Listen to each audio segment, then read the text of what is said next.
My dear student, welcome to all of you. ठीक, आज हम लोग स्टार्ट करने वाले एक न्यू चैप्टर जिसका नाम है मैट्रिसेस। ठीक है ना, मैट्रिसेस ये चैप्टर बहुत ही इम्पॉर्टेंट है आपके बोर्ड एग्जाम के पॉइंट ऑफ व्यू से। ठीक है, और बहुत ही सिंपल टॉपिक है, आपका बस बेसिक बहुत अच्छे से इसमें आपका क्लियर होना चाहिए। ठीक है, मैट्रिसेस क्या होता है पहले ये समझते हैं कि मैं आपको कुछ ओरली बातें समझाता हूँ।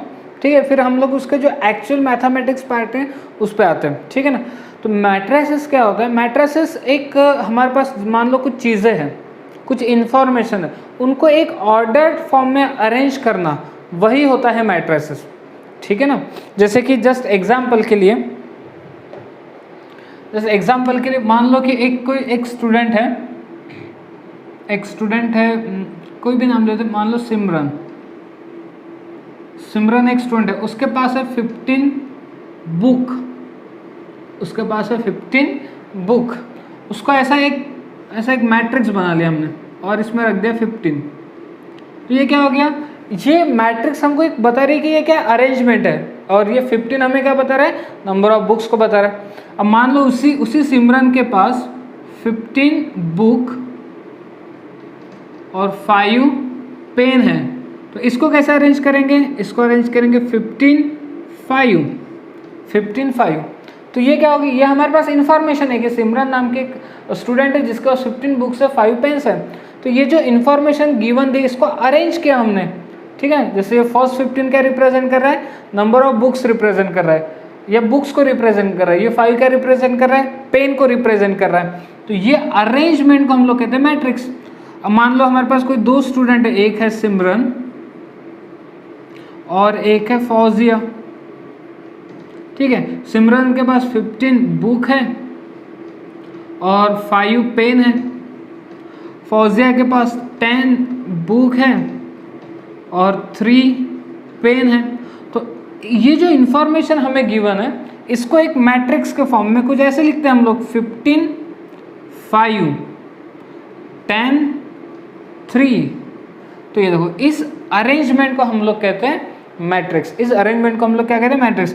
ये बात है कि ये जो फर्स्ट कॉलम में जो चीज़ें हैं, ये क्या रिप्रेजेंट करेगी? Number of books. Second column में जो चीज़ें, ये क्या रिप्रेजेंट करेंगे? Number of pen. First row में जो चीज़ें हैं, वो क्या इन्फॉर्मेशन दे रही है कि इतनी चीज़ें सिमरन के पास है। सेकेंड रो में जो इन्फॉर्मेशन गिवन है, वो हमें क्या रिप्रेजेंट कर रही है कि इतनी चीज़ें फौजिया के पास है।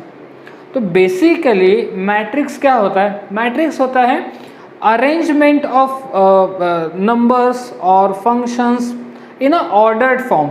ठीक है, ये होता है मैट्रिक्स। मतलब जो भी हमारे पास नंबर्स होंगे, चाहे फंक्शंस होंगे, जो भी चीज़ें होगी, उसको एक ऑर्डर्ड फॉर्म में अरेंज करना, उसी को हम लोग क्या कहते हैं? मैट्रिक्स। ठीक है, जैसे हम लोग क्लास के अंदर, पता है क्लास के अंदर जो बेंचेस है उसको ठीक से अरेंज किया जाता है, कुछ 10 रो में अरेंज किया जाता है, 5 कॉलम में अरेंज किया जाता है, तो वो अरेंजमेंट हो गई एक तरीके की मैट्रिक्स। बात समझ में आ रही है? तो मैट्रिक्स बेसिकली, अगर आपको कभी सोचना पड़े कि मैट्रिक्स क्या है, तो मैट्रिक्स क्या है?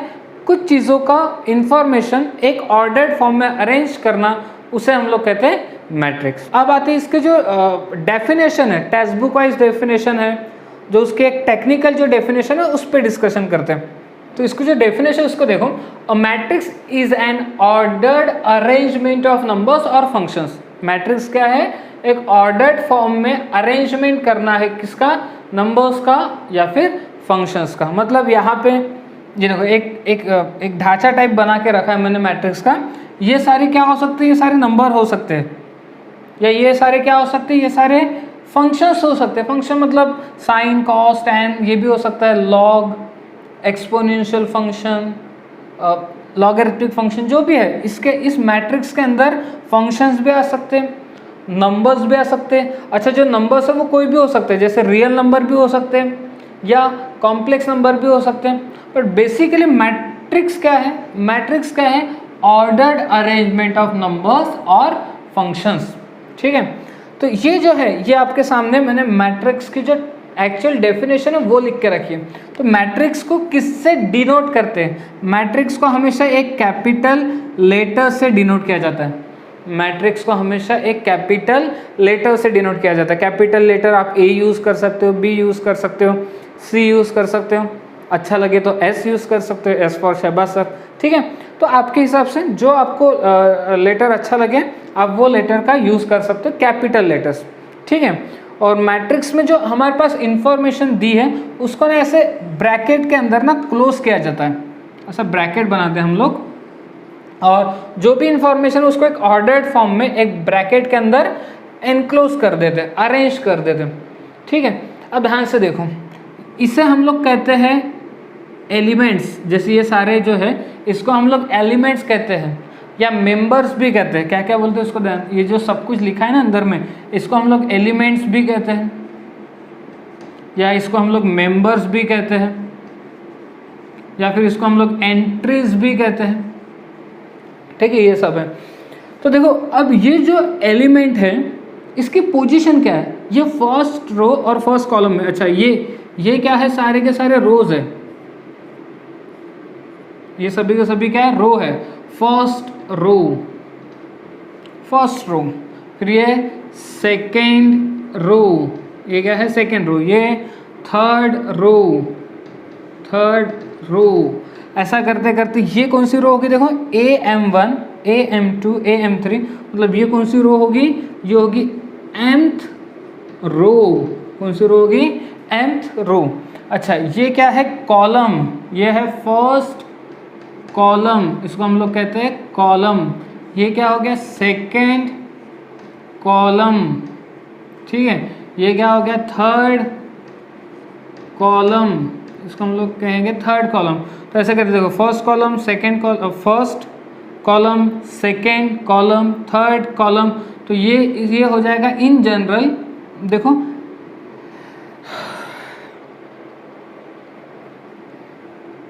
ठीक है, तो ये क्या हो जाएगा इन जनरल nth कॉलम, ये क्या हो जाएगा nth कॉलम, ठीक है, बात समझ में आ रही है।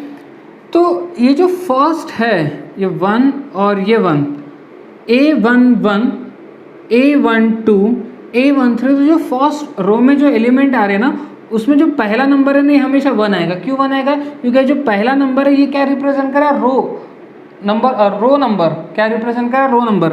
सेकेंड रो को अगर आप देखोगे तो हमेशा पहला वाला नंबर जो 2 आया है, तो 2 क्या रिप्रेजेंट कर रहा है, रो नंबर, क्या रिप्रेजेंट कर रहा है, रो नंबर।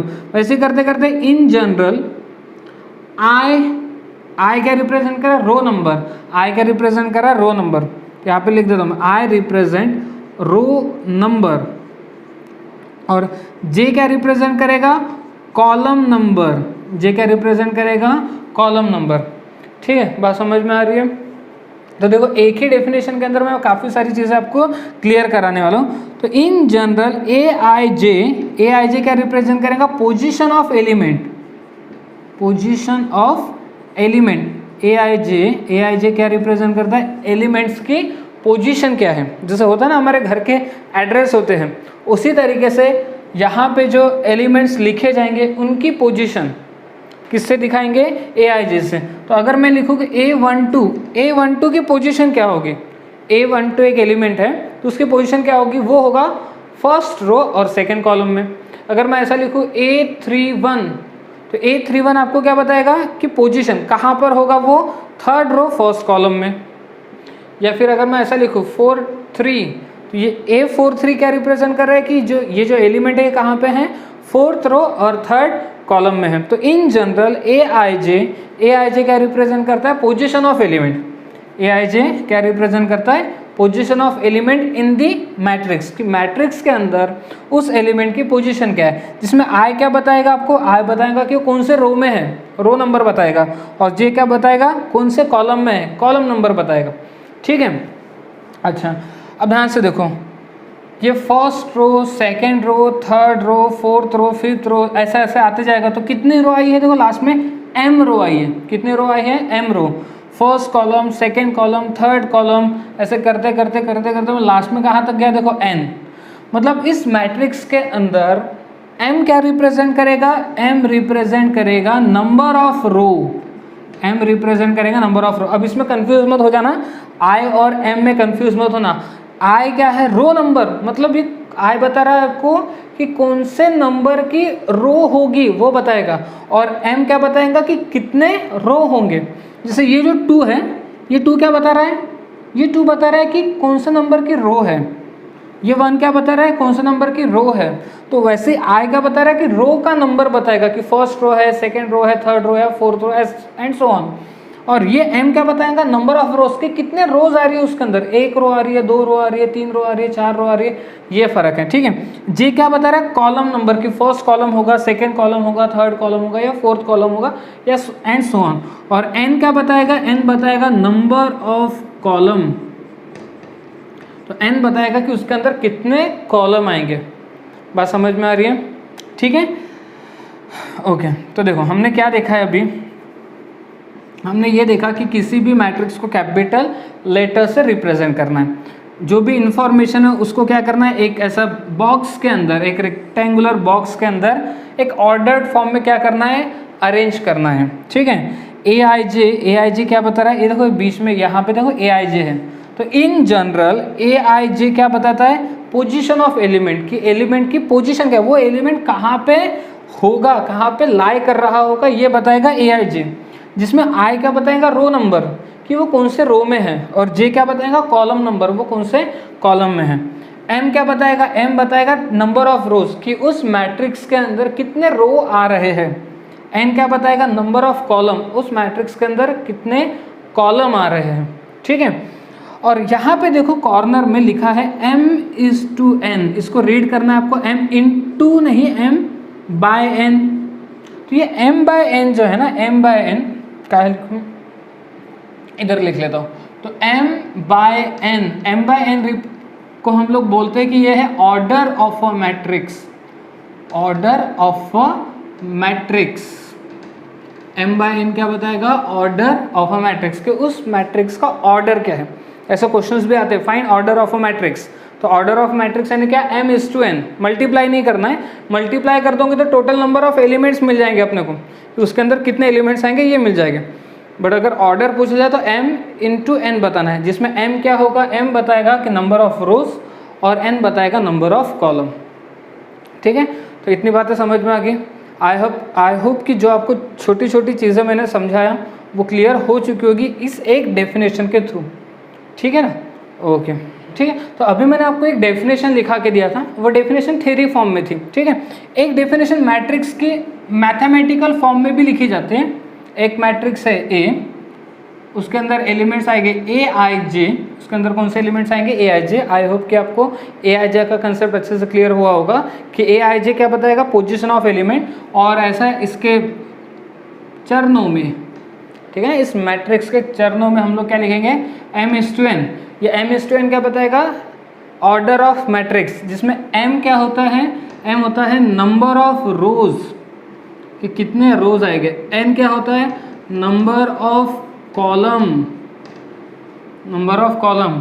ठीक है, इसमें ए आई जे क्या है, a I j position of element है, a I j position of element है। आई क्या रिप्रेजेंट कर रहा है, column number, sorry row number, और जे क्या रिप्रेजेंट कर कॉलम नंबर। तो एक डेफिनेशन ऐसे भी होती है मैट्रिक्स की, जी इस तरीके से भी दिखाई जाती है। ठीक है, ए बनाते हैं मैट्रिक्स के अंदर, ए आई जे एक एलिमेंट दिखा देते हैं और m/n, तो ये जनरल डेफिनेशन होगी। ठीक है ना, अकॉर्डिंग टू कंडीशन ये डेफिनेशन चेंज भी होते रहती है। आई होप कि इतनी बात क्लियर होगी। ओके, ठीक है, तो चलो एक एग्जाम्पल ट्राई करते हैं कि किस तरीके से मैट्रिक्स को रिप्रेजेंट करना है। ठीक है, हमारे पास कुछ डाटा गिवन दिया है, देखते क्या बोला गया। Consider the following information regarding the number of main and women worker in the 3 factory 1, 2 and 3। तो हमारे पास कुछ मेन वर्कर और वुमेन वर्कर जो 3 फैक्ट्रीज में काम कर रही है, उनका डाटा हमें गिवन दिया है।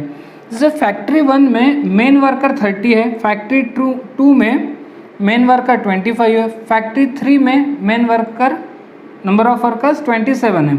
वुमेन वर्कर कितने, फैक्ट्री 1 में 25, फैक्ट्री 2 में 31 और फैक्ट्री 3 में 26। क्या बोला, represent the above information in the form of 3/2 matrix. ठीक है, तो हमें क्या करना है, सबसे पहले तो एक कैपिटल लेटर का यूज़ कर लेते हैं, लेट्स से कैपिटल लेटर ए, और ऐसे एक बॉक्स बना लेते हैं। हमें एक मैट्रिक्स तैयार करना है जिसका ऑर्डर क्या होना चाहिए, 3/2। ऑर्डर क्या होना चाहिए, 3/2। अच्छा ये 3, तो इसको ना आप m/n से कंपेयर करो। मैंने आपको बताया था ना, ऑर्डर m/n, m क्या रिप्रेजेंट करेगा, नंबर ऑफ रोज, n क्या रिप्रेजेंट करेगा, नंबर ऑफ कॉलम। तो ये 3:2, तो ये जो भी मैट्रिक्स बनेगा इसका ऑर्डर कितना होना चाहिए, 3:2। 3:2 का मतलब 3 रो होने चाहिए, नंबर ऑफ रोज 3 होने चाहिए और नंबर ऑफ कॉलम 2 होने चाहिए। मतलब जो भी डाटा है इस डाटा को हमें एक मैट्रिक्स फॉर्म में लिखना है और जो अरेंजमेंट हमें करनी है उसमें 3 रो होने चाहिए और 2 कॉलम होने चाहिए। तो देखो आप समझ सकते हो ना, ये 3 रो बन जाएंगे, first row, second row, third row. यानी मैं ऐसा बोल सकता हूँ कि 30, 25, 25, 31 और 27, 26। ठीक है, देखो एक मैट्रिक्स के फॉर्म में दिखाई दे रहा है, जिसमें आप ये बोल सकते हैं कि जो फर्स्ट रो है, सॉरी फर्स्ट कॉलम में जो एलिमेंट्स है वो क्या रिप्रेजेंट करे, वो रिप्रेजेंट करे मेन वर्कर। ठीक है, और जो सेकेंड कॉलम है या ये क्या हो गए, मेन वर्कर हो गए, मेन वर्कर। और सेकेंड कॉलम में number of women worker, women worker. ठीक है, बात समझ में आ रही है। अच्छा, फर्स्ट रो, फर्स्ट फैक्ट्री में कितने मेन वर्कर है और कितने वुमेन वर्कर है ये बता रहे हैं। सेकेंड रो, सेकेंड फैक्ट्री में कितने मेन वर्कर है और कितने वुमेन वर्कर है ये बता रहे हैं। थर्ड रो, थर्ड फैक्ट्री में कितने मेन वर्कर है और कितने वुमेन वर्कर है ये बता रहे हैं। ठीक है, बात समझ में आ गया था। तो हमें जो डाटा हम गिवन दिया था उसको हमें एक मैट्रिक्स के फॉर्म में रिप्रेजेंट करना था, तो ये हो गया एक मैट्रिक्स फॉर्म। ठीक है, जिसका ऑर्डर कितना होना चाहिए, 3/2, तो ऑर्डर भी 3/2 है। आगे क्या बोला है, what does the entry in the third row and second column, third row and second column. हमें ये बोला है कि थर्ड रो सेकेंड कॉलम में कौन सी एंट्री है वो बताओ। थर्ड रो मतलब first row, second row, third row, first column, second column. तो थर्ड रो सेकेंड कॉलम में कौन सी एंट्री है, 26। तो हमारी एंट्री कौन सी आ जाएगी, 26 आ जाएगी। तो बस ये देखो, ये हमारे पास डाटा गिवन है, उसको हमने मैट्रिक्स फॉर्म में रिप्रेजेंट कर दिया और उस मैट्रिक्स फॉर्म से हमने थर्ड रो और सेकंड कॉलम में कौन सी एंट्री है वो। अच्छा, अगर मैं आपको पूछूं तो कि 2-1 बताओ, A21 बताओ, तो आप क्या देखोगे, A21 का मतलब पहला 2 क्या रिप्रेजेंट करा, रो नंबर, पहला 2 क्या रिप्रेजेंट कर, रो नंबर, 1 क्या रिप्रेजेंट करा, कॉलम नंबर। यानी हमें कहाँ ढूंढना पड़ेगा उस एलिमेंट को, second row first column, second row first column. तो कौन सा एलिमेंट हो जाएगा, 25।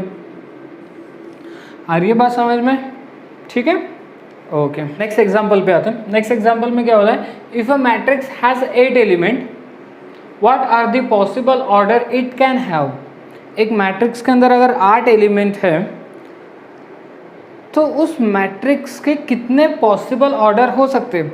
मतलब इन शॉर्ट वो ये बोलना चाहते हैं कि अगर आपको मान लो मैंने 8 एलिमेंट दे दिए तो आप 8 एलिमेंट से कितने मैट्रिक्स बना सकते हो, ठीक है ना। बट एक मैट्रिक्स के अंदर 8 एलिमेंट होने चाहिए। तो क्या मैं बोल सकता हूँ कि ठीक है मैं एक मैट्रिक्स तो ऐसा बना देता हूँ जिसमें एक ही रो में 8 एलिमेंट होना चाहिए, 1 2 3 4 5 6 7 8, ये एक मैट्रिक्स हो गया, आ गया ना, 8 के 8 एलिमेंट आ गए, ये एक मैट्रिक्स बना सकता हूँ। अच्छा, एक मैट्रिक्स में ऐसा भी बना सकता हूँ कि जिसमें कॉलम में पूरे 8 के 8 एलिमेंट आ जाए, 1 2 3 4 एंड सो ऑन, ये भी एक मैट्रिक्स हो गया। अच्छा, इस मैट्रिक्स का ऑर्डर क्या होगा, कितने रो है इसमें, एक रो है और कितने कॉलम है, 8 कॉलम है, कितने कॉलम्स है, 8 कॉलम, तो एक ऑर्डर क्या हो जाएगा, 1:8। अच्छा, ये भी एक मैट्रिक्स बनेगा, इसमें कितने रो बनेंगे, 1 रो 2 रो 3 4 5 8 रो बनेंगे और कितने कॉलम बनेंगे, 1 कॉलम बनेगा। तो ये एक मैट्रिक्स बन सकता है, ये एक मैट्रिक्स बन सकता है। अच्छा, एक पॉसिबिलिटी ये भी है, 1 2 3 4 5 6 7 8, देखो 8 एलिमेंट अरेंज हो गए, 2 रो और 4 कॉलम में, तो इसका ऑर्डर कितना हो जाएगा, 2:4। कितना हो जाएगा, 2:4। इसको C नाम देता हूँ। और एक D, एक मैट्रिक्स ऐसा बन जाएगा, 1 2 3 4 5 6 7 8, एक मैट्रिक्स ऐसा बन जाएगा। इसमें कितने, ठीक है, एक मैट्रिक्स ऐसा भी बन जाएगा, 1 2 3 4 5 6 7 8, इसमें कितने रो है, 4 रो है और कितने कॉलम है, 2 कॉलम है। क्या और कोई पॉसिबिलिटी हो सकती है क्या, नहीं, सिर्फ 4 ही पॉसिबिलिटी हो सकती है, ठीक है। तो देखो इस ए मैट्रिक्स के अंदर कितने एलिमेंट आ गए, 8 एलिमेंट। अब वो 8 एलिमेंट देखो कैसे आएंगे, 1 इंटू 8 किया तो 8 एलिमेंट। इस मैट्रिक्स के अंदर कितने एलिमेंट आएंगे, 8। ये कैसे पता चलेगा, 8 इंटू 1 कर दिया तो 8। इस मैट्रिक्स के अंदर कितने एलिमेंट आ गए, इस मैट्रिक्स के अंदर कितने एलिमेंट आ गए, 8 ही एलिमेंट है। तो 2 इंटू 4 करने से 8 एलिमेंट आ रहे हैं। इस मैट्रिक्स के अंदर कितने एलिमेंट आ गए, 8 एलिमेंट आ गए। 4 इंटू 2 8। तो अगर मान लो कि एक मैट्रिक्स है ए आई जे जिसका ऑर्डर है m/n, और अगर हमें किसी ने पूछा कि नंबर ऑफ एलिमेंट्स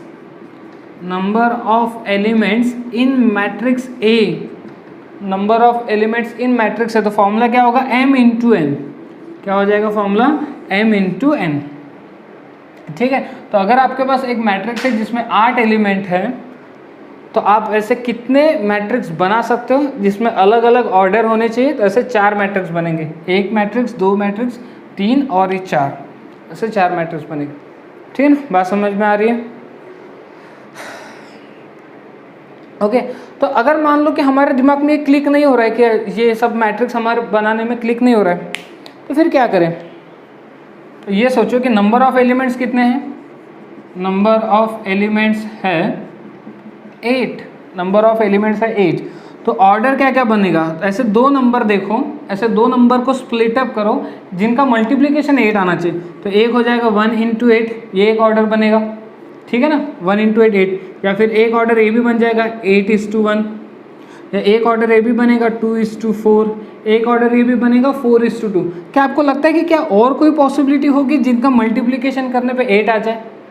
लेकिन हाँ, बात ये है कि वो नेचुरल नंबर होने चाहिए, क्योंकि m और n क्या रिप्रेजेंट करे, m क्या रिप्रेजेंट कर नंबर ऑफ रोज, n क्या रिप्रेजेंट करे नंबर ऑफ कॉलम। तो नंबर ऑफ रोज कहाँ कितने कैसे रो हो सकते हैं, 0 रो रहेगा क्या, नहीं, 0 रो तो पॉसिबल ही नहीं है। 1 रो होगा, उसके बाद 2 रो होगा, 3 रो होगा, 4 5 6। यानी कि जो m है वो कहाँ बिलोंग करेगा, नेचुरल नंबर में।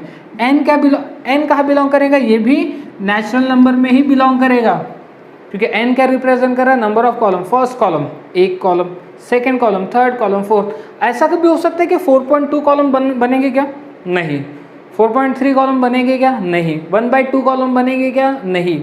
ठीक है। तो कॉलम हमेशा एक नेचुरल नंबर के फॉर्म में रहेंगे, रोज हमेशा एक नेचुरल नंबर के फॉर्म में रहेंगे। तो आपके पास टोटल एलिमेंट कितने हैं, 8 हैं। तो आपको ऐसे 2 नेचुरल नंबर सोचने हैं जिनका मल्टीप्लिकेशन करने पे कितना आ जाए, 8 आ जाए। तो देखो 1 और 8, ये एक ऑर्डर्ड पेयर बनेगा, ये एक ऑर्डर्ड पेयर बनेगा, ये एक ऑर्डर्ड पेयर बनेगा, ये एक ऑर्डर्ड पेयर बनेगा। क्या और कोई पॉसिबिलिटी है क्या, नहीं। तो ऐसे 4 मैट्रिक्स बनेंगे। ए मैट्रिक्स जिसका ऑर्डर 1:8 हो जाएगा, बी मैट्रिक्स जिसका ऑर्डर 8:1 हो जाएगा, सी मैट्रिक्स जिसका ऑर्डर 2:4 हो जाएगा, डी मैट्रिक्स जिसका ऑर्डर 4:3 हो जाएगा। ठीक है। तो अब सोचो कि यही क्वेश्चन अगर ऐसा होता कि 10 एलिमेंट्स है, एक मैट्रिक्स है जिसके अंदर 10 एलिमेंट है, तो आपको मैट्रिक्स एक्चुअल में बनाने की ज़रूरत नहीं है। ठीक है ना, मतलब ये बात पक्की है कि m इंटू n करने पे 10 आना चाहिए, m इंटू n करने पे 10। तो ऐसे 2 पॉसिबिलिटी सोचो, ऐसे 2 नंबर सोचो जिनका मल्टीप्लिकेशन करने पे 10 आना चाहिए, और वो 2 नंबर नेचुरल नंबर में होना चाहिए। तो एक पॉसिबिलिटी तो 1 10 है, तो एक मैट्रिक्स ये बनेगा जिसका ऑर्डर 1:10 हो जाएगा। एक पॉसिबिलिटी ये बनेगी 10:1, एक पॉसिबिलिटी ये बनेगी 2:5। ठीक है, और एक पॉसिबिलिटी बनेगी 5:2। और कोई मैट्रिक्स बनेगा क्या, नहीं। तो अगर किसी मैट्रिक्स में 10 एलिमेंट है तब भी कितने मैट्रिक्स बनेंगे, 4 मैट्रिक्स ही बनेंगे। ठीक है ना, बात समझ में आ रही है। ओके, यहाँ तक कोई डाउट, ठीक है। ओके, नेक्स्ट एग्जांपल पे आते हैं। नेक्स्ट एग्जांपल में क्या बोला है, कंस्ट्रक्ट अ 3/2 मैट्रिक्स। ठीक है, construct a 3/2 matrix whose element are given by aij is equals to 1/2 mod of i-3j। हमें क्या करना है, एक मैट्रिक्स तैयार करना। तो मैट्रिक्स को हम लोग कैपिटल लेटर से रिप्रेजेंट करते हैं, और उस मैट्रिक्स का ऑर्डर क्या होना चाहिए, 3/2। ऑर्डर क्या होना चाहिए, 3/2। तो ये जो 3 है ये क्या रिप्रेजेंट करता है, नंबर ऑफ रोज। क्या रिप्रेजेंट करता है, नंबर ऑफ रोज। और ये 2 क्या रिप्रेजेंट करता है, नंबर ऑफ कॉलम। यानी कितने रो होने चाहिए, 3 रो होने चाहिए, और कितने कॉलम होने चाहिए, 2 कॉलम होना चाहिए। तो एक हम एक पहले जनरल मैट्रिक्स तैयार कर लेते हैं जिसमें 3 रो और 2 कॉलम होने चाहिए। तो A11 A12 दो ही कॉलम होने चाहिए। फिर यहाँ क्या आएगा A21 A22 और फिर यहाँ आ जाएगा A31 A32। तो ये हमने एक 3/2 का जनरल मैट्रिक्स तैयार कर लिया। ठीक है, देखो फर्स्ट रो में A11 A12, सेकेंड रो में A21 A22, थर्ड रो में A31 A32। ठीक है, अब हमें इन सारे एलिमेंट्स को फाइंड आउट करना है। A11 A12 A21 A22 ये सभी एलिमेंट्स फाइंड आउट करना है। तो एलिमेंट्स हमारे पास गिवन दिया है कि Aij की वैल्यू इक्वल में होगी 1/2 mod of I minus 3j के। तो अगर मुझे A11 फाइंड आउट करना है, A11 का मतलब I की वैल्यू 1 हो जाएगी, J की वैल्यू 1 हो जाएगी, तो ये 1/2 I की वैल्यू 1 माइनस J की वैल्यू 1 है तो हो जाएगा 3। तो 1 माइनस 3 कितना होगा, 1 माइनस 3 हो जाएगा -2, -2 का मॉड कितना होगा 2, 2 इंटू 1/2। तो A11 की वैल्यू कितनी मिल गई हमें, 1 मिल गई, A11 की वैल्यू 1 मिल गई। देन उसके बाद फिर A12 फाइंड आउट करते, A12 में I1 होगा और J2 होगा, सो 1/2 मॉड में I मतलब 1 है माइनस J कितना आपके पास 2 है, तो 3 इंटू 2 6।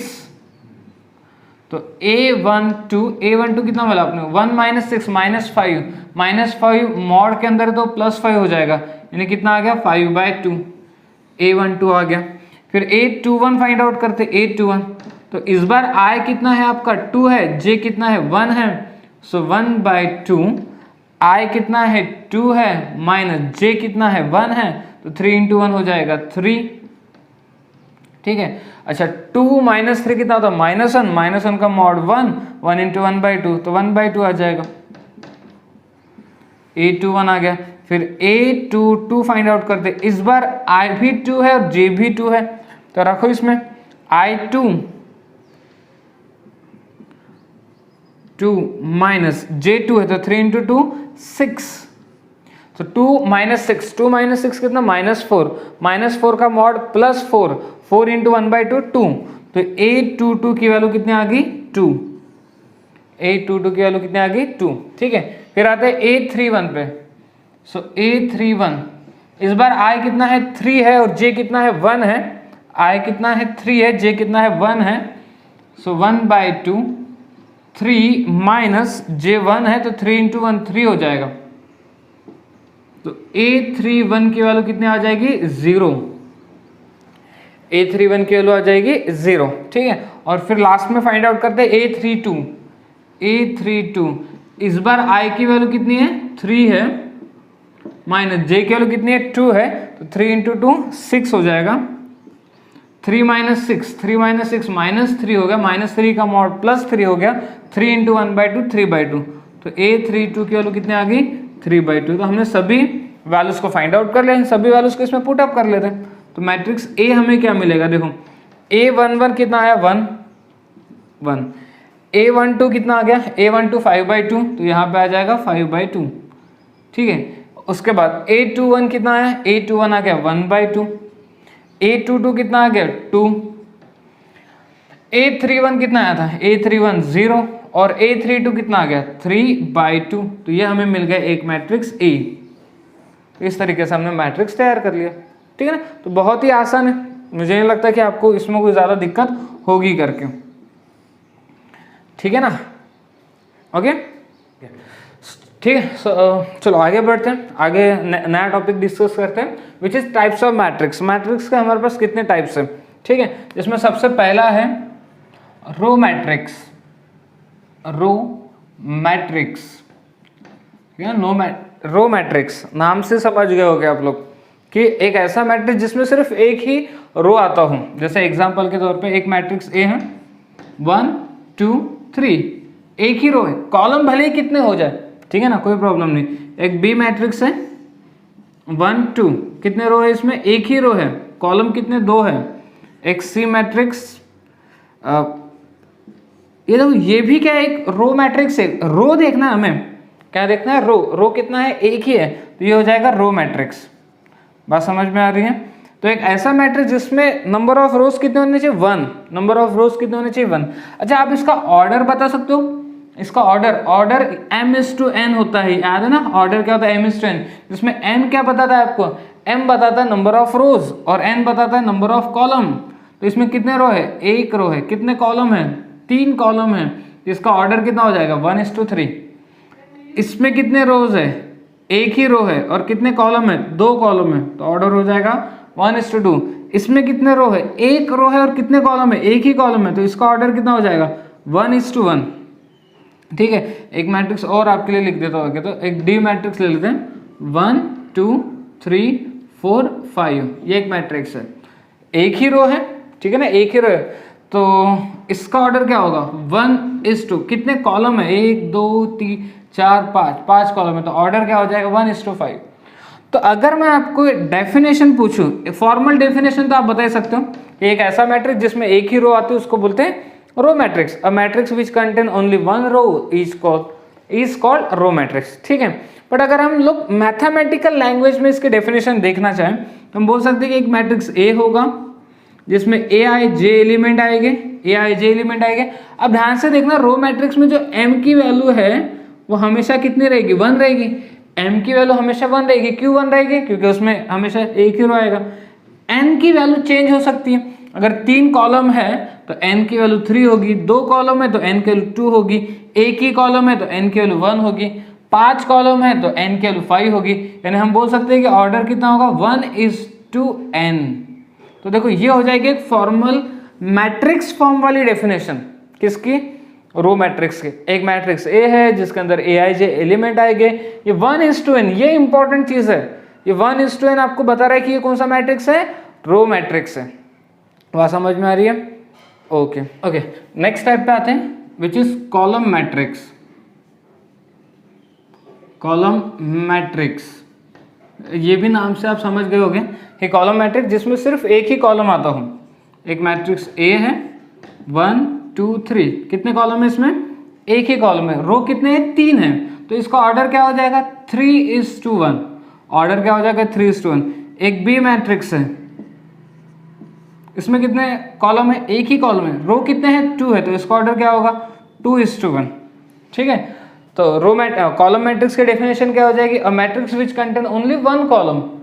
ठीक है ना, उसको बोलते हैं कॉलम मैट्रिक्स। तो अगर इसकी डेफिनेशन हम लोग देखें तो एक मैट्रिक्स ए है जिसमें Aij एलिमेंट आएंगे, और इसका ऑर्डर क्या लिखूं, ऑर्डर सबसे इंपॉर्टेंट है ना, जो ये बताएगा कि ये कॉलम मैट्रिक्स है।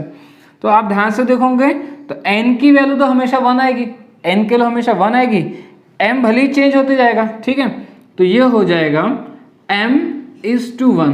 क्या हो जाएगा m:1। बात समझ में आ रही है? ठीक है, तो ये रिप्रेजेंट करेगा आपका कॉलम मैट्रिक्स। ओके, नेक्स्ट इस पे आते हैं, आगे आते हैं रेक्टेंगुलर मैट्रिक्स। रेक्टेंगुलर मैट्रिक्स, ठीक है ना। रेक्टेंगुलर मैट्रिक्स क्या होता है, जैसे एक एग्जांपल से समझाते हैं। एक मैट्रिक्स ए गिवन दिया है 1 2 3 4 5 6, ये तो कोई रेक्टेंगल के जैसा दिखता है ना, रेक्टेंगुलर मैट्रिक्स इसीलिए भी बोला जाता है इसको, क्योंकि ये रेक्टेंगल के जैसा दिखता है। ठीक है, ओके, बात समझ में आ गई। तो इसका ऑर्डर कितना हो जाएगा, इसका ऑर्डर हो जाएगा, इसमें कितने रो है, 2 रो है, और कितने कॉलम है, 3 कॉलम है। ठीक है, तो ऑर्डर कितना हो गया 2:3। एक दूसरा और एक एग्जांपल ले लेते हैं, 1 2 3 4 5 6, ये भी देखो रेक्टेंगल के जैसा ही दिख रहा है, ये भी क्या है, एक रेक्टेंगल के जैसा दिख रहा है, तो ये भी क्या है, रेक्टेंगुलर मैट्रिक्स है। इसमें कितने रो है, इसमें रो कितने हैं, 3 रो है, और कॉलम कितने हैं, 2 कॉलम है, तो ऑर्डर क्या हो जाएगा 3:2। ऑर्डर क्या हो जाएगा 3:2। तो अगर इसकी डेफिनेशन हम लोग सोचे, मैट्रिक्स फॉर्म में डेफिनेशन सोचे, तो एक मैट्रिक्स ए होगा जिसमें इस मैट्रिक्स में एलिमेंट क्या आएंगे, ए आ जाएंगे, जिसका ऑर्डर क्या होगा m:n होगा। लेकिन इसको रेक्टेंगुलर बनने के लिए कंडीशन ये होगी कि m और n की वैल्यू इक्वल नहीं होनी चाहिए, क्योंकि देखो यहाँ पे m और n के लिए इक्वल है क्या, नहीं है। यहाँ m और n के लिए इक्वल है क्या, नहीं है। तो जब नंबर ऑफ रोज और नंबर ऑफ कॉलम इक्वल नहीं होंगे, उसी को हम लोग क्या बोलेंगे, रेक्टेंगुलर मैट्रिक्स। जैसे आप इसको भी रेक्टेंगुलर मैट्रिक्स बोल सकते हो, क्योंकि इसमें रो और कॉलम इक्वल नहीं है। इसको भी आप रेक्टेंगुलर मैट्रिक्स बोल सकते हो क्योंकि इसमें नंबर ऑफ रोज और नंबर ऑफ कॉलम इक्वल नहीं है। तो एक ऐसा मैट्रिक्स जिसमें नंबर ऑफ रोज और नंबर ऑफ कॉलम इक्वल ना हो, उस मैट्रिक्स को हम लोग क्या बोलते हैं? रेक्टेंगुलर मैट्रिक्स बोलते हैं। और उसके अगर मैट्रिक्स फॉर्म की डेफिनेशन देखी जाए तो इस तरीके से होगी। एक मैट्रिक्स ए होगा जिसमें aij एलिमेंट आएगी, जिसका ऑर्डर m/n होगा, but m is not equals to n होगा, m और n इक्वल नहीं होंगे, तभी मैट्रिक्स A को हम लोग क्या बोल सकते हैं? Matrix A is called rectangular matrix. क्या बोलेंगे हम इसको? मैट्रिक्स A को रेक्टेंगुलर मैट्रिक्स। बात समझ में आ रही है? ठीक है। फोर्थ टाइप में आते हैं which is square matrix. Square matrix, ठीक है। अभी हमने इसका पहले क्या देखा? Rectangular matrix. अब देखते हैं स्क्वायर मैट्रिक्स क्या होता है। तो पहले कुछ एग्जांपल देख लेते हैं। जैसे एक मैट्रिक्स ए गिवन दिया है 1 2 3 4, ये क्या एक स्क्वायर मैट्रिक्स है। एक सेकेंड एग्जांपल देख लेते हैं 1 2 3 0 1 4 3 2 5, ये भी क्या एक स्क्वायर मैट्रिक्स है। देखो स्क्वायर के जैसा दिखता है। एक मैट्रिक्स सी ले लेते हैं, इसके अंदर 1 है, ये भी क्या एक स्क्वायर मैट्रिक्स ही है। अच्छा, इसका ऑर्डर क्या है? इसका ऑर्डर आएगा 2/2 क्योंकि नंबर ऑफ रोज 2 है, नंबर ऑफ कॉलम 2 है। इसका ऑर्डर क्या आएगा? 3/3। इसका ऑर्डर क्या होगा? 1/1। तो इन सभी मैट्रिक्स को हम लोग क्या बोलते हैं? Square matrix. अब इसमें खास बात क्या है? इसमें नंबर ऑफ रो और नंबर ऑफ कॉलम कैसे इक्वल है? नंबर ऑफ रो और नंबर ऑफ कॉलम कैसे इक्वल है? तो अगर एक डेफिनेशन लिखनी है हमें मैट्रिक्स की, तो हम क्या बोलेंगे? एक मैट्रिक्स ए होना चाहिए जिसमें aij एलिमेंट आएंगे, जिसका ऑर्डर m/n होगा, और स्क्वायर बनने के लिए m और n इक्वल होने चाहिए। m और n कैसे होने चाहिए? इक्वल होने चाहिए। इस मैट्रिक्स को स्क्वायर अगर बनना है तो m और n कैसा होना चाहिए? इक्वल होना चाहिए, तभी उस मैट्रिक्स को हम लोग क्या बोलते हैं? Square matrix. A is called square matrix. इसको क्या बोलते हैं हम? Square matrix. ठीक है। तो आई होप कि आप बातों को अच्छे से समझ पा रहे हो कि कब हम लोग रेक्टेंगुलर मैट्रिक्स समझ पाएंगे, या किस मैट्रिक्स को हम रेक्टेंगुलर बोलेंगे, किस मैट्रिक्स को हम स्क्वायर बोलेंगे, किस मैट्रिक्स को कॉलम और किसको रो। ठीक है ना? बात क्लियर हो रही है? ओके। आई होप कि आपको स्क्वायर मैट्रिक्स बहुत अच्छे से क्लियर हुआ होगा। ठीक है। अगले टाइप्स ऑफ मैट्रिक्स पे जाने से पहले छोटी सी बात डिस्कस करना है आपके साथ, which is diagonal matrix. Diagonal element, diagonal matrix बाद में डिस्कस करेंगे, उससे पहले अपने को डायगोनल एलिमेंट डिस्कस करना है। ठीक है ना? अब ध्यान से देखो, बहुत सारे बच्चे ने यहाँ पे कंफ्यूज होते हैं डायगोनल एलिमेंट में।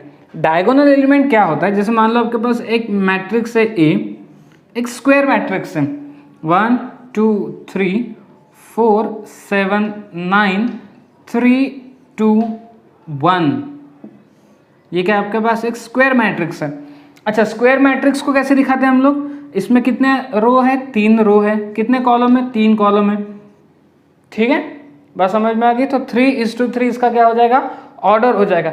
लेकिन अगर मान लो आपको किसी ने बोला कि एक मैट्रिक्स है जिसका ऑर्डर 2 है, सिर्फ इतना बोला, और मैट्रिक्स हैज ऑर्डर 2।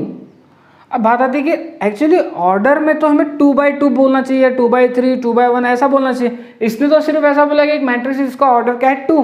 तो ये एक्चुअली किसकी बात कर रहा है? स्क्वायर मैट्रिक्स की बात कर रहा है। किसकी बात कर रहा है? स्क्वायर मैट्रिक्स जिसका ऑर्डर क्या है? 2/2 है। जिसका ऑर्डर क्या है? 2/2। तो मोस्ट ऑफ द टाइम 2/2 को हम ऐसे भी लिखते हैं 2। बात समझ में आ जाती है कि इसमें 2 रो और 2 कॉलम है करके।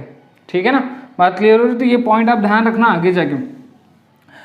तो आता है डायगोनल एलिमेंट पे। एक मैट्रिक्स, एक स्क्वायर मैट्रिक्स हमें गिवन दिया जिसका ऑर्डर क्या है? 3/3। जिसका ऑर्डर क्या है? 3/3। अब जल्दी जल्दी आप मुझे इनकी पोजीशन बताओ। इसकी पोजीशन क्या है? A11, इसकी पोजीशन A12, इसकी पोजीशन A13, ये A21, ये A22, ये A23 और ये A31 पोजीशन होगी। इसकी पोजीशन A32 और इसकी पोजीशन A33। ठीक है। तो डायगोनल एलिमेंट क्या होते हैं? डायगोनल एलिमेंट्स क्या होते हैं?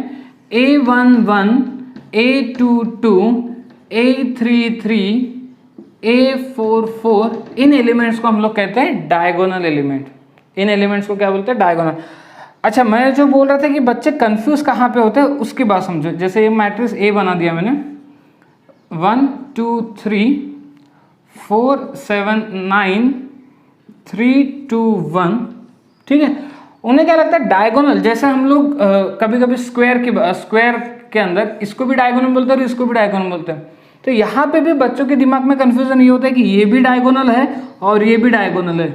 नहीं, मैट्रिक्स के अंदर डायगोनल एलिमेंट्स हम लोग उसको बोलेंगे जिसमें आई और जे इक्वल हो। मतलब डायगोनल एलिमेंट क्या होंगे, A I J, where I is equals to J. उसी एलिमेंट को हम लोग डायगोनल एलिमेंट बोलेंगे जहाँ पे आई और जे इक्वल हो, जहाँ पे आई और जे इक्वल हो। जैसे यहाँ पे 1 और 1, तो ये हो गया आपका डायगोनल एलिमेंट। ये A2 2, तो ये हो गया डायगोनल एलिमेंट। ये क्या A3 3, तो ये हो गया आपका डायगोनल। ये डायगोनल एलिमेंट कहलाएगा नहीं, क्योंकि इसमें आई और जे के वैल्यू सेम नहीं है। क्या ये डायगोनल एलिमेंट कहलाएगा क्या? नहीं, क्योंकि इसमें आई और जे के एलिमेंट सेम नहीं है। तो डायगोनल एलिमेंट हम लोग किसे बोलते हैं? उन एलिमेंट्स को डायगोनल एलिमेंट कहते हैं जिसमें आई और जे इक्वल हो। उस एलिमेंट्स को हम लोग डायगोनल एलिमेंट कहते हैं जिसमें आई और जे इक्वल हो। ये बात क्लियर होगी? ओके, तो आई होप कि आप लोगों ने डायगोनल एलिमेंट के कंसेप्ट को अच्छे से समझा होगा। ठीक है, अब नेक्स्ट इस पे आते हैं, नेक्स्ट टाइप पे, डायगोनल मैट्रिक्स। डायगोनल मैट्रिक्स, अब ध्यान से देखना, डायगोनल मैट्रिक्स, मैं पहले एक एग्जांपल लिख रहा हूँ, उस एग्जांपल से ही हम लोग डायगोनल मैट्रिक्स को समझेंगे। जैसे एक मैट्रिक्स ए गिवन दिया है, 1 2 3 0 0, ठीक है। तो ये हो गया आपका डायगोनल मैट्रिक्स।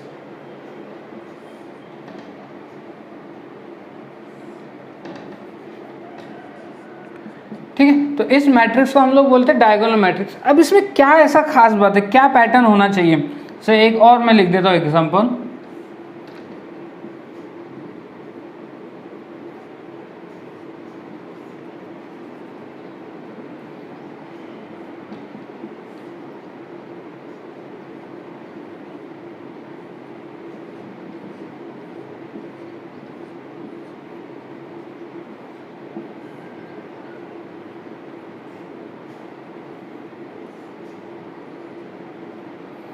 ठीक है। तो ऐसे कुछ 3 एग्जाम्पल आपके सामने लिखे हैं। अब इन एग्जाम्पल्स को, ये जो मैट्रिक्स है इसको हम लोग कहते हैं डायगोनल मैट्रिक्स।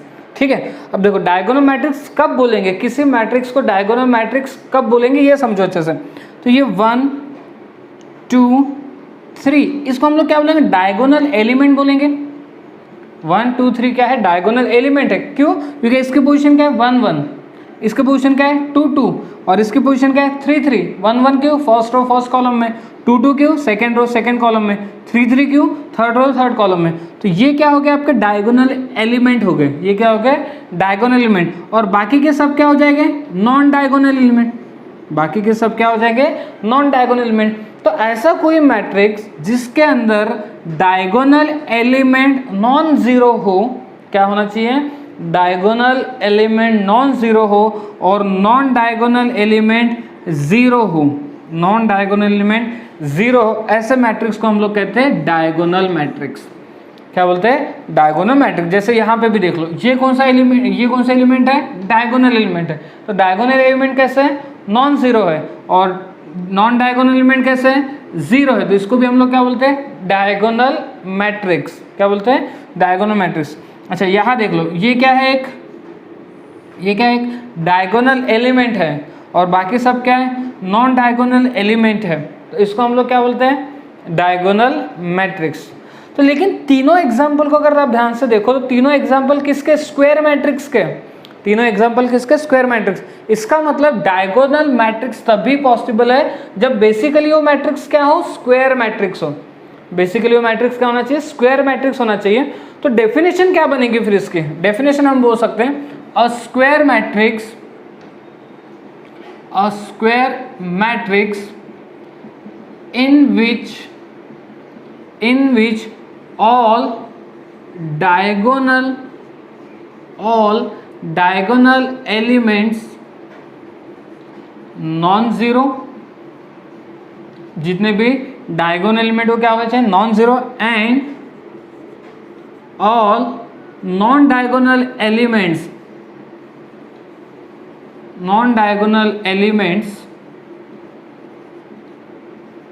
आर जीरो, उसको हम लोग कहते हैं डायगोनल मैट्रिक्स। बात समझ में आ गई? ठीक है, तो देखते हैं फिर इसके मैट्रिक्स फॉर्म की डेफिनेशन कैसे होनी चाहिए। मैट्रिक्स फॉर्म की डेफिनेशन क्या होगी उसको ध्यान से देखो। क्या होना चाहिए? एक मैट्रिक्स ए होना चाहिए। मैट्रिक्स ये तो होगी थेरोटिकल फॉर्म की डेफिनेशन। अब मैं आपको मैट्रिक्स फॉर्म में डेफिनेशन कैसे लिखेंगे वो देखो ध्यान से। एक मैट्रिक्स ए होना चाहिए जिसके अंदर एलिमेंट ए आई जे होना चाहिए, m/n होना चाहिए। ये तो हो गया क्या? एक मैट्रिक्स रिप्रेजेंट करने की डेफिनेशन। ठीक है, बट सबसे पहली कंडीशन क्या है? डायगोनल मैट्रिक्स होने के लिए उसको स्क्वायर मैट्रिक्स होना पड़ेगा। उसको क्या होना पड़ेगा? Square matrix. तो पहली सिचुएशन मुझे ये बोलना पड़ेगा कि m और n की वैल्यू इक्वल होनी चाहिए। m और n की वैल्यू क्या होनी चाहिए? इक्वल होनी चाहिए। ठीक है, ये फिलहाल मैंने एक मैट्रिक्स लिखा है। ये जो लिखा है ये क्या है? एक मैट्रिक्स है। ये कोई भी मैट्रिक्स हो सकता है, रेक्टेंगुलर हो सकता है, स्क्वायर हो सकता है, कॉलम हो सकता है, कोई भी हो सकता है। लेकिन जब मैं बोलूंगा कि इसमें m और n की वैल्यू इक्वल है तो अब ये पर्टिकुलर कौन सा मैट्रिक्स बनेगा? Square matrix. ठीक है, तो सबसे पहले मुझे ये इसमें कंडीशंस लगानी पड़ेगी डायगोनल बनाने के लिए। पहली कंडीशन ये बनानी पड़ेगी कि ये स्क्वायर बन जाए, उसके लिए m और n इक्वल होना चाहिए। ठीक है, दूसरी कंडीशन में क्या बोलना चाहिए हम लोगों ने कि ए आई j is not equals to 0, जिसमें i और j इक्वल हो। क्योंकि देखो ये इसकी पोजीशन क्या है? A11, इसकी पोजीशन क्या है? A22, इसकी पोजीशन क्या है? A33। तो एक aij एलिमेंट जो कैसा होना चाहिए?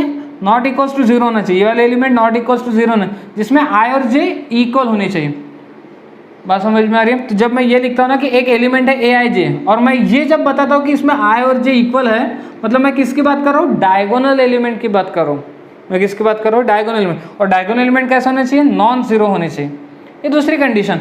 और तीसरी condition a I j is equals to 0, a I j element 0 होने चाहिए जिसमें i और j इक्वल नहीं होने चाहिए, जिसमें i और j इक्वल नहीं होने चाहिए। तो अगर मैं ये कह रहा हूँ कि एलिमेंट्स है ए आई जे जिसमें i और j इक्वल नहीं है, i और j इक्वल नहीं है, मतलब मैं कौन से एलिमेंट की बात कर रहा हूँ? मैं बात कर रहा हूँ नॉन डायगोनल एलिमेंट की। किसकी बात कर रहा हूँ? नॉन। तो ये ध्यान रखना कि ए आई जे अगर i और j इक्वल है तो ए आई जे क्या रिप्रेजेंट करेगा? Diagonal elements. डायगोनल एलिमेंट कैसे होने चाहिए? नॉट इक्वल्स टू 0 होने चाहिए। ठीक है, और ए आई जे में अगर i और j नॉट इक्वल है, ए आई जे में i और j इक्वल नहीं है, तो फिर कौन सा एलिमेंट बताएगा? ये नॉन डायगोनल एलिमेंट बताएगा। और नॉन डायगोनल एलिमेंट कैसे होने चाहिए? 0 होनी चाहिए। जब मैं ये सारी कंडीशन लिखूंगा, इन सभी कंडीशंस पे ये मैट्रिक्स क्या रिप्रेजेंट करेगा? एक डायगोनल मैट्रिक्स रिप्रेजेंट करेगा। ठीक है ना, बात क्लियर हो रही है? डायगोनल मैट्रिक्स किसे हम लोग बोलेंगे? ये क्लियर हो रहा है सबको? ओके, सो ठीक है बच्चों, आज हमने क्या देखा? आज हमने एक नया चैप्टर स्टार्ट किया, मैट्रिक्स, जिसके हमने पहले डेफिनेशंस देख ली। ठीक है ना, जिसमें पोजीशन ऑफ एलिमेंट क्या होता है, आई और जे क्या होता है, ऑर्डर ऑफ मैट्रिक्स क्या होता है, ये सारी चीज़ें हमने बहुत डिटेल में डिस्कस की।